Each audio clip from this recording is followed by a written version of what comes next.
Hello दोस्तों, मैं शिशिर आपका फिर से स्वागत करता हूँ आपके अपने यूट्यूब चैनल शिशिर यूट्यूब वाला पे दोस्तों। सबसे पहले मैं आपका तहे दिल से धन्यवाद करता हूँ दोस्तों कि आप लोग इतना प्यार दे रहे हैं। धीरे-धीरे ही सही हमारी फैमिली मोर देन 200 मतलब 250 के करीब हमारी फैमिली होने वाली है। तो जब आप लोग इतना प्यार देते हैं तो मुझे बहुत अंदर से एक मोटिवेशन सा फील होता है और मैं फिर आपके लिए और बेहतरीन से बेहतरीन कंटेंट लाने की कोशिश करता हूँ दोस्तों। तो मतलब ये समझ लीजिए करीबन 30-40 टीचर का एक्सपीरियंस और ऐसी चीजें मतलब मैं आज आपको ऐसी चीजें बताऊंगा कि आपको केवीएस के बारे में रूबरू करा दूंगा। ठीक है, कैसे क्लास चलती है केवीएस की। ठीक है, बच्चों को प्राइमरी में क्या चलती है, क्लास 1 to 5 की बुक कौन कौन से चलती हैं, कैसे पढ़ाते हैं लोग, टीचर्स के लिए क्या गाइडलाइंस है उसको पढ़ाने के लिए। तो मेरा मकसद है कि आज आपको रूबरू करा दूंगा जो कि डेमो टीचिंग में आपकी इतनी मदद करेगा कि आपका बेस्ट मतलब एक होता नहीं कि best demo teaching give your best. ठीक है, तो ये वाली फील आएगी आपको। ठीक है, तो चलिए देखते हैं कि आज आपको क्या सीखने को मिलेगा इस वीडियो में। तो मैं सारी चीजें वन बाय वन बताऊंगा आपको, प्रोसेस बाय प्रोसेस बताऊंगा। ऑलरेडी मैंने वीडियोस अपलोड कर दिया कि black board, how to use black board during interview और ड्यूरिंग डेमो टीचिंग। जिन्होंने वीडियो नहीं देखा वो जाके देख सकते हैं। और इसकी पीडीएफ पाने के लिए आप टेलीग्राम चैनल को ज्वाइन कर लीजिए, शिशिर यूट्यूब वाला सर्च करिए, उसको ज्वाइन कर लीजिए दोस्तों। तो चलिए, all about KBS demo PRT 2030 ये सब चीजें आपको कोई किसी ने नहीं बताया होगा, ये आपको वीडियो देख के समझ में आ जाएगा। ठीक है, चलिए। केवीएस में प्राइमरी के बच्चों को पढ़ाने का पूरा प्रोसेस। ठीक है, मैं पूरा फुल प्रोसेस आपको बताऊंगा कि केवीएस में कैसे पढ़ाते हैं बच्चों को टीचर। ठीक है, ये टीचर के द्वारा ही बनाया गया है। ठीक है, तो आप परेशान मत होइए, मतलब बहुत बेहतरीन और ऑथेंटिक कंटेंट में आपको चीजें आपके सामने प्रस्तुत कर रहा हूँ। ठीक है, तो पहला है केवीएस में, केवीएस की बुक्स क्या, कौन कौन सी बुक्स होती हैं। ठीक है, आपको नॉलेज होना चाहिए। तो केवीएस में क्लास 1 to 5 की बुक्स होती हैं। ठीक है, कितने, क्लास 1 to 5 बुक होती हैं, सबकी बुक्स हैं अलग अलग। और टोटल 4 सब्जेक्ट होते हैं। ठीक है, कितने सब्जेक्ट होते हैं, 4 सब्जेक्ट होते हैं, जिसको डिवाइड करते हैं हम लोग। किसको डिवाइड करते हैं दोस्तों, इसको डिवाइड करते हैं, पहला स्कोलास्टिक और दूसरा नॉन स्कोलास्टिक। ठीक है, जो कि सब्जेक्ट ओरिएंटेड होते हैं। आइए अब हम मैं आपको बताता हूँ स्कोलास्टिक क्या होता है। जैसे जो सब्जेक्ट ओरिएंटेड है, ठीक है, जो कंपलसरी है, मतलब कंपलसरी इन द सेंस जो क्लास में चीजें पढ़ाई जाती हैं। स्कोलास्टिक का मतलब होता है जो स्कूल में पढ़ाए जाते हैं या क्लासेस में कंपलसरी होता है। नॉन स्कोलास्टिक, नॉन स्कोलास्टिक मतलब जैसे जो क्लास के बाहर चीजें एक्टिविटीज होती हैं।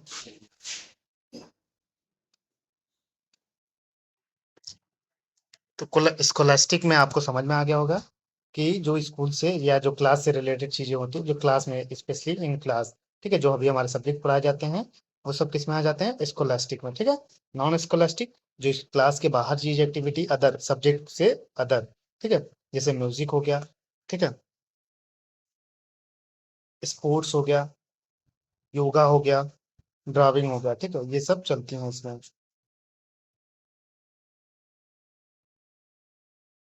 में स्कूल के दो लैंग्वेजेस होते हैं, पहली मतलब दो लैंग्वेजेस होते हैं हमारे सब्जेक्ट में। ठीक है, सब्जेक्ट का ये दो डिवाइड में पार्ट में डिवाइड हुआ है। पहला स्कोलास्टिक, दूसरा नॉन स्कोलास्टिक। स्कोलास्टिक में जो भी क्लास में सब्जेक्ट्स पढ़ाए जाते हैं वो स्कोलास्टिक में आते हैं। नॉन स्कोलास्टिक में जो म्यूजिक, स्पोर्ट्स, योगा और ड्राइविंग आते हैं। ठीक है, ये चार चीजें नॉन स्कोलास्टिक की क्लास में चलती हैं। और ये सब्जेक्ट से रिलेटेड, सब्जेक्ट में दो लैंग्वेजेस, हिंदी और इंग्लिश। नॉन स्कोलास्टिक समझ में आ गया हो गया। स्कोलास्टिक के बारे में लैंग्वेजेस में पहली लैंग्वेज क्या हो गई, दो लैंग्वेजेस होती हैं, हिंदी हो गई, दूसरी इंग्लिश हो गई। ठीक है, दो सब्जेक्ट ये हो गए, तीसरी मैथ हो गई, चौथी ईवीएस हो गई। ठीक है, आपको आई थिंक सब्जेक्ट के बारे में और जो भी क्लास 1 to 5 क्लासेस चलती हैं वो आपको एकदम क्लियर हो गया होगा। ठीक है, चलिए अब नेक्स्ट टॉपिक देखते हैं कि जो भी सब्जेक्ट होते हैं उसमें कुछ कॉम्पिटेंसीज होती हैं। ठीक है, जो भी हमारे 4 सब्जेक्ट हैं, कौन कौन से, दो लैंग्वेजेस हो गए हिंदी और इंग्लिश की, मैथ हो गई, मैथ ईवीएस। कॉम्पिटेंसीज का आप मतलब आपको पता है कि नहीं, तो मैं बताता हूँ आपको। सभी सब्जेक्ट की कुछ कॉम्पिटेंसीज होती हैं जो हमें बच्चों में डेवलप करनी होती है। यहाँ को नहीं होगा, यहाँ में। ठीक है, यहाँ में डेवलप करनी होती है। ठीक है, मतलब कुछ ऐसी ऐसी स्किल्स जो आपके पास होनी चाहिए जो उनके अंदर आप कुछ सीखने के लिए डेवलप कर सकें। ठीक है, मतलब उनको कुछ सिखा सके, ऐसी स्किल, उसी को क्या कहते हैं, कॉम्पिटेंसीज कहते हैं। ठीक है, तो अगर आपको केवीएस, ये केवीएस के जो टीचर गाइडलाइंस है उसमें दिया हुआ है। ठीक है, यदि आपको कॉम्पिटेंसीज पता है तो आप डेमो को बहुत अच्छे तरीके से दे पाएंगे। ठीक है, अगर आपको कॉम्पिटेंसीज पता है सारी, कि सारे सब्जेक्ट में क्या सिखाना है, कैसे सिखाना है, तो आप डेमो को बहुत अच्छे से दे पाएंगे। ठीक है, ये सब चीजें कोई नहीं बताएगा आपको। ठीक, तो मैंने वहां से मतलब मैं आपको बता नहीं सकता, बस इतना समझिए कि बहुत लोगों का एक्सपीरियंस इस मतलब जो भी ये कंटेंट है उसमें लिखा है। ठीक है, तो आइए देखते हैं कॉम्पिटेंसीज क्या होती हैं। कॉम्पिटेंसीज का मतलब आपको समझ हो गया, समझ में आ गया होगा कि कॉम्पिटेंसीज मतलब ऐसी स्किल्स आपके पास हो जो कि बच्चों को आप सिखा सकें। ठीक है, वो स्किल्स कोई भी सब्जेक्ट से रिलेटेड हो सकती हैं। ठीक है, तो आइए कॉम्पिटेंसीज देखते हैं। दो लैंग्वेज होते हैं।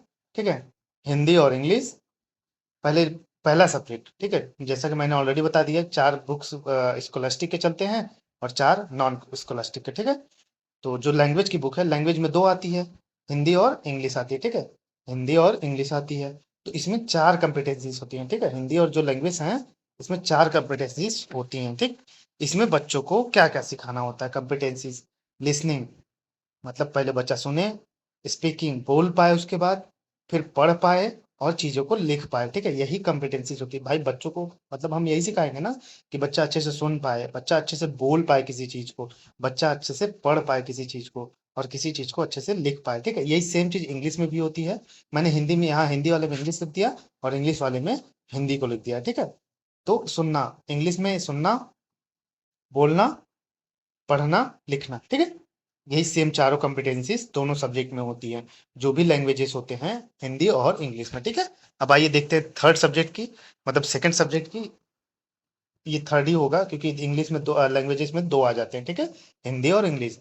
ये मैथ, मैथ में 4 कॉम्पिटेंसीज होती हैं। ठीक है, जिसमें टोटली फोकस किस पे रहता है हमारा, नंबर बेस्ड टीचिंग, बच्चों को पढ़ाना। ठीक, क्लास 1 to 5 जो कॉम्पिटेंसीज होती है वो नंबर बेस्ड टीचिंग होती है। नंबर बेस्ड टीचिंग, आइए देखते हैं क्या होता है। एकदम आसान भाषा में, एकदम सरल भाषा में मैं चीज़ों को आपको बता रहा हूँ दोस्तों।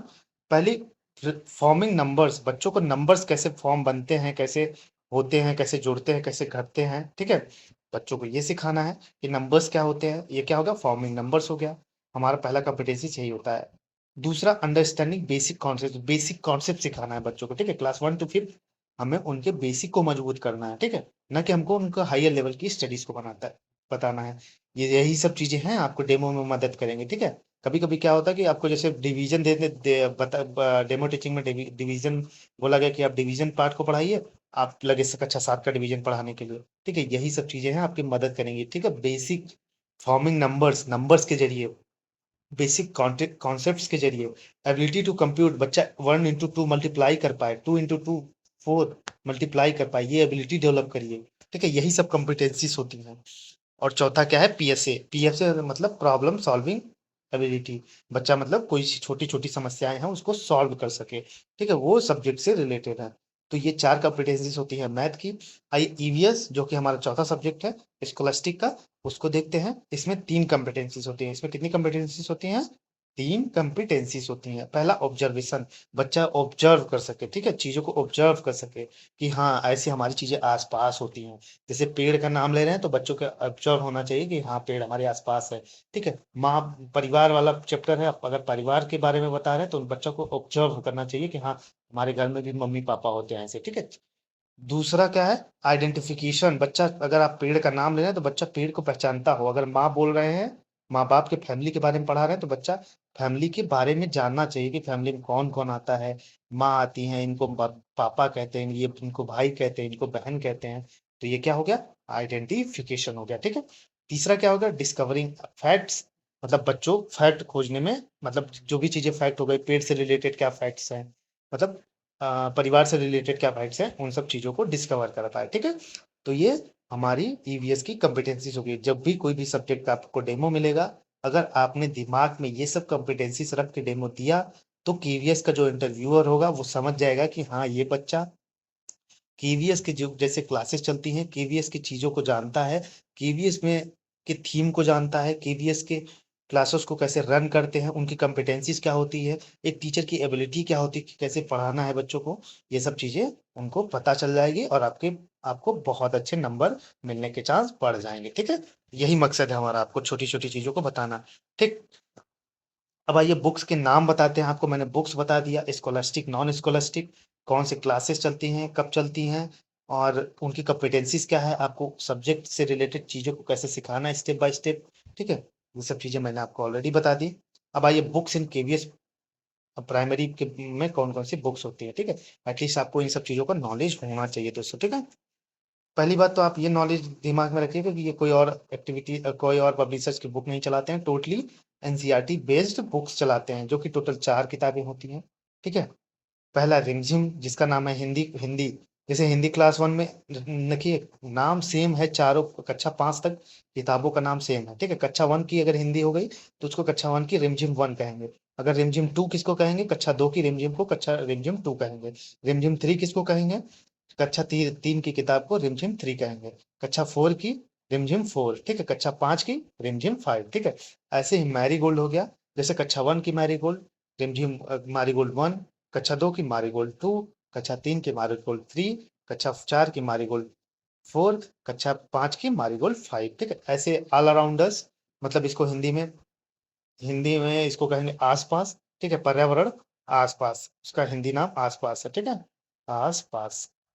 तो इसमें भी यही चीजें हैं कि कक्षा 1 की है तो all around us 1, all around us 2, all around us 3, all around us 4, all around us 5। ठीक, आसपास 1, आसपास 2, आसपास 3, आसपास 4, आसपास 5। ठीक है, चीजों को मतलब बहुत आसान बेहद तरीके से मैं आपको बता रहा हूँ, आपको ये मतलब बहुत कुछ सीखने को मिलेगा। ठीक है, यहाँ आपको लगेगा कि हाँ ये सब चीजें ऑथेंटिक है, जो कि केवीएस में रन होती हैं। ठीक है, या केवीएस में चलती हैं। ठीक, आपको किताबों का नाम पता चल गया। मैथ मैजिक्स, उसी वही सेम, गणित का जादू, हिंदी में मैथ्स मैजिक को गणित का जादू कहते हैं। ये भी कक्षा 5, कक्षा 1 का मैथ मैजिक, गणित का जादू 1, गणित का जादू 2, गणित का जादू 3, गणित का जादू 4, गणित का जादू 5। ठीक है, अब आइए आपको ये सब बुक्स कहाँ से मिलेंगी। ठीक है, मैं बता दे रहा हूँ, एनसीईआरटी की वेबसाइट्स पे जाइए, वहाँ पे सारी पीडीएफ अवेलेबल हैं। ठीक है, सारे किताब की पीडीएफ अवेलेबल है, तो आप वहाँ से पीडीएफ डाउनलोड कर लीजिए। ठीक है, और डेमो टीचिंग में क्या करना है, कम से कम दो दो डेमो हर सब्जेक्ट के बहुत अच्छे से तैयार कर लीजिए। ठीक है, हिंदी के 2 पोएम अच्छे से तैयार कर लीजिए, इंग्लिश के 2 पोएम अच्छे से तैयार कर लीजिए। वही तैयार करिए जिसपे आप बॉडी मूवमेंट, जिसमें आपका पकड़ अच्छी हो, जिसमें आप मतलब बहुत मजबूत प्रेजेंटेशन दे पाए, वही चीजों को तैयार करिए। ठीक है, अब आइए नेक्स्ट देखते हैं क्या है, बुक्स में टीचर नोट्स। हाँ, देखिए ये बहुत जरूरी चीज है, कोई नहीं बताएगा कि हर एक किताब में, जैसे रिमझिम की किताब हो गई, पहला यूनिट जैसे ही खत्म होता है उसमें टीचर के लिए नोट्स दिए गए हैं। ठीक है, मतलब हर यूनिट्स के बाद दिया गया, उसको जरूर पढ़िए। ठीक है, आपका डेमो बहुत अच्छे से जाएगा अगर आप उस चीजों को पढ़ रहे हैं, तो आपका प्रेजेंटेशन, आपका मतलब एक केवीएस के टीचर की तरह आप हर चीजों को प्रेजेंट कर पाएंगे वहां पे। ठीक है, मेरा मकसद यही है। देखिए ये सब चीजें कोई नहीं बताएगा। ठीक है, ये जरूर पढ़िएगा टीचर नोट्स। ठीक है, बाकी मैं कंप्लीट ही करा रहा हूँ पूरी क्लास 1 to 5। ठीक है, वहां पे टीचर नोट्स को भी मैं पढ़वा रहा हूँ इसी यूट्यूब चैनल पे, जिन्होंने नहीं देखा वो जाके देख सकते हैं। ठीक है, और आइए ये इंपॉर्टेंट बात यहाँ है कि ठीक है, डेमो सभी के क्वेश्चंस थे कि डेमो टीचिंग कितने मिनट की होनी चाहिए। ठीक है, डेमो टीचिंग 10 मिनट से ज्यादा नहीं होना चाहिए। ठीक है, आपको पैनल, जो इंटरव्यू पैनल है वो अलाउ ही नहीं करेगा इससे ज्यादा। तो 10 मिनट का डेमो, इससे ज्यादा डेमो नहीं। 10 मिनट में आप जो कुछ भी सिखा सकते हैं, ठीक है, उसको सिखाइए। और जैसे कोई टॉपिक ले रहे हैं ना, उसका एक छोटा सा भाग, उसका छोटा सा पार्ट उठाइए और उसी को प्रेजेंट करते जाइए। ठीक है, तो ये भी आपका क्लियर हो गया कि टोटल डेमो टीचिंग कितने की होनी चाहिए, 10 मिनट की। ठीक है, ये देखिए नेक्स्ट लाइन क्या है हमारी, आप डेमो को घर पर स्टेप वाइज लिख के तैयार कर सकते हैं, प्रैक्टिस करिए। ठीक है, बिल्कुल। आप डेमो को देखिए, डेमो लिख के नहीं ले जाना है। ठीक, सब लोग पूछते हैं कि सर मैम डेमो को लिख के लेके जाना, बिल्कुल नहीं लिख के ले जाना है। डेमो को आपको अपने दिमाग में बसा के रखना है। जैसे ही इंटरव्यूअर बोले कि आप डेमो टीचिंग दीजिए, तो आप उसको वहां पे कैसे नहीं भूलेंगे। ठीक है, देखिए कुछ लोग तो बिना प्रैक्टिस किए चले जाएंगे, वो वहां पे भूल जाएंगे। ठीक है, क्या हम लोग को बताना है क्या नहीं बताना है। और प्रैक्टिस करने का ये फायदा है, अगर आपने किसी चीज को प्रैक्टिस किया है मन से, तो आप वहां चीजों को स्टेप बाय स्टेप चीजों को प्रेजेंट कर पाएंगे, और इंटरव्यूअर के ऊपर बहुत बड़ा, बहुत अच्छा इम्पैक्ट पड़ेगा। ठीक है, और यही सब चांसेस बढ़ाते हैं कि आपको नंबर कैसे दिए जाएं। ठीक है, तो बार बार प्रैक्टिस करिए। ठीक, और नेक्स्ट चीज देखते हैं, 3 piece followed in KVS teaching for students. KVS के जो टीचर हैं या टीचिंग में 3 पीस फॉलोड होते हैं, ठीक है, जो बच्चों को पढ़ाने होते हैं, ठीक, डेमो टीचिंग में ये आपको फायदा करेगा। कैसे फायदा करेगा? पहली चीज है प्रिपरेशन। कोई भी चीज है उसको अच्छे से तैयार करके जाइए पहले ही, ठीक है। ये डेमो टीचिंग में टीचर भी वहां यही फॉलो करता है स्टेप, कि कोई चीज पढ़ाना है, जैसे कल पढ़ाना है शेल्टर, ठीक, शेल्टर के बारे में पढ़ाना, तो उसके पहले बारे में प्रिपरेशन करके जाइए, ठीक है, अच्छे से। फिर उसका प्रेजेंटेशन, कैसे प्रेजेंटेशन देना, उसके बाद परफॉर्मेंस, ठीक है, बच्चा क्या अचीव कर पा रहा है, क्या नहीं सीख पा रहा है, ठीक है, बच्चों की परफॉर्मेंस क्या है, ठीक, ये 3 पीस फॉलोड होते हैं। ये सब चीजें आपको कोई नहीं बताएगा दोस्त, ठीक है। तो मैं, आप लोग इतना मोटिवेशन, आप मेरे चैनल को सब्सक्राइब कर रहे हैं, तो मुझे मोटिवेशन फील हो रहा है, तो मैं आपके लिए बेहतर से बेहतर चीज़ों को ला रहा हूँ, ठीक है? जो कोई नहीं बताएगा, मैं आपको वो चीज़ें बताऊँगा, ठीक है? जो वहाँ पे केवीएस में जाने के बाद आपको देखने को मिलेंगी, ठीक है? तो मैं चाहता हूँ कि देख इंटरव्यू के पहले ही आपको सारी चीज़ें नॉलेज हों, ठीक है? आइए, किसी भी, हाँ, ये बहुत इंपॉर्टेंट है, ठीक? सब नहीं बताएँगे। किसी भी डेमो का टारगेट थीम बेस्ड होना चाहिए। थीम बेस्ड, जैसे अब बच्चों को मुझे आज गुड़ा सिखाना है, ठीक है? ठीक? उससे पढ़ाने से पहले आपको टारगेट यही होना चाहिए कि जो भी हम पढ़ाएँगे बच्चों को वो पूरा लास्ट में हमारा टॉपिक यही होना चाहिए, ठीक है? हमारा थीम यही है कि मैं बच्चों को आज गूढ़ा ही सिखाऊँगा। वो चाहे आप एग्ज़ाम्पल देके, अच्छे प्रेज़ेंटेशन देके, अच्छे टीएलएम देके, ये सब चीज़ें आप देके वहाँ पे प्रेज़ेंट करिए, बट वहाँ पे आपको यही प्रेज़ेंट करना है, ठीक है? किसी भी डेमो का टारगेट थीम बेस्ड होना चाहिए, ठीक? आप समझ गए, मतलब उसका ऑब्जेक्टिव, उसका उद्देश्य क्या है? क्योंकि टीएलओ कहते हैं ना, टोटल लर्निंग आउटकम, वहाँ ये बहुत इंपॉर्टेंट है, ठीक है? अगर आपने वहाँ पे ब्लैक बोर्ड पे लिखा, पर येलो लिख दिया, उसके बाद आप जब बच्चे को टॉपिक अच्छे से समझा लेते हैं, फिर वहाँ पाठ का नाम लिख दिया आपने कि आज मैं मल्टीप्लिकेशन पढ़ा रहा हूँ, आज मैं डिवीजन पढ़ा रहा हूँ, आज मैं कविता पढ़ा रहा हूँ, ठीक है, आज मैं शेल्टर पढ़ा रहा हूँ, ठीक।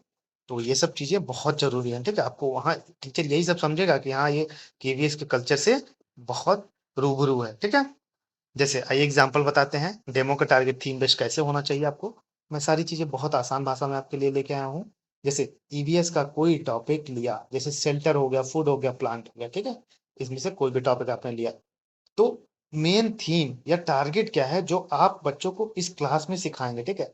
अब आपने शेल्टर लिया, ठीक है, तो मेन थीम क्या है हमारा कि मुझे शेल्टर के बारे में बच्चों को आज पढ़ाना है, ठीक है। अब कैसे पढ़ाना है, आपको एग्जाम्पल देख के, बच्चों के सामने कई एक्टिविटीज करा के, बच्चों के सामने कई रियल लाइफ एग्जांपल देके, बच्चों के सामने कई अपने बॉडी मूवमेंट के जरिए कई चीजों को बता के, ठीक है, घर बना के, ब्लैक बोर्ड पर डायग्राम बना के, पिक्चराइजेशन के माध्यम से, तब आप वहां पर शेल्टर तक ले जाएंगे। तो हमारा थीम क्या हुआ आज का? शेल्टर, ठीक है, यही उदाहरण होता है, ठीक है। तो मेन थीम या टारगेट क्या है जो आज आप बच्चों को इस क्लास में सिखाएंगे, ठीक है। आइए नेक्स्ट देखते हैं दोस्तों, डेमो को बार बार प्रैक्टिस करिए ताकि इंटरव्यूअर्स के सामने आपका कॉन्फिडेंस बेस्ड रहे। लोग बोलते हैं ना कि कॉन्फिडेंस आपका होना चाहिए, तो कॉन्फिडेंस आपका जज करने वाला वहां रहेगा, ठीक है, आपका कॉन्फिडेंस जज करेगा। तो आपका कॉन्फिडेंस कैसे आएगा? बार बार बार बार बार बार प्रैक्टिस करिए, बार बार प्रैक्टिस करिए, बार बार प्रैक्टिस करिए, मैं हर बार कहूंगा, बार बार प्रैक्टिस करिए, और आपका सिलेक्शन तभी हो पाएगा, ठीक है। डेमो को बेहतर करने के लिए, ठीक है, जब हम प्रैक्टिस चीजों को करते हैं ना, तो वो अपने आप, हम अगर गलतियां भी करते हैं ना, तो हम जो प्रैक्टिस किए रहते हैं वही चीजें वहां पे निकलती हैं हमसे, मुंह से, ठीक है, हमसे गलतियां कम होती हैं, ठीक है। अब जब हम गलतियों को कम करेंगे, छोटी छोटी चीजों को सुधारेंगे, तो जाके हमें इंटरव्यूअर अच्छे से नंबर देगा, ठीक है। 55-60 जो नंबर पाते हैं ना, वो यही सब आएंगे। मैं ये सब वीडियो उन्हीं के लिए बना रहा हूँ जो सीरियस है, ठीक है। बाकी आपको सब्सक्राइब करना है, नहीं सब्सक्राइब करना है, लाइक करना है, नहीं लाइक करना है, मत करिए, कोई मतलब नहीं है। बट मैं चाहता हूं कि अगर जो सीरियस कैंडिडेट है उनके तक छोटी छोटी चीजें पहुंचे, और वो अपना सुधार करके, बेसिकली उनको बहुत फायदा होने वाला है जो, अगर कट ऑफ अच्छी आती है तो उसके इर्द गिर्द है, मतलब आस पास है, उनके लिए ये सब मतलब रामबाण है, ठीक है। आप लोग जरूर देखिए वीडियो को, कई बार देख के जाइए और प्रैक्टिस करिए दोस्तों।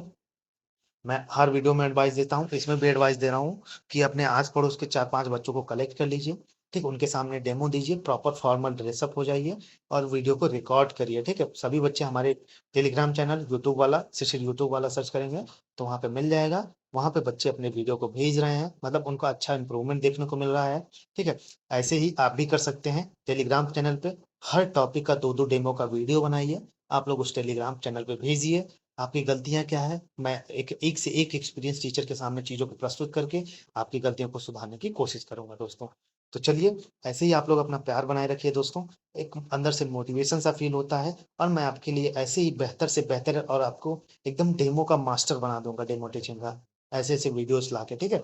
छोटी-छोटी गलतियों को मैं सुधारूँगा, बाकी बड़ी गलतियाँ अपने आप से कट जाएँगी दोस्तों। तो चलिए फिर मिलेंगे एक नई जोश के साथ, नई ऊर्जा के साथ आपके अपने यूट्यूब चैनल शिशिर यूट्यूब वाला पे। ऐसे ही आप अपना प्यार बनाए रखिए। अगर वीडियो पसंद आए तो लाइक, सब्सक्राइब ज़रूर करिए। जय हिंद, जय भारत।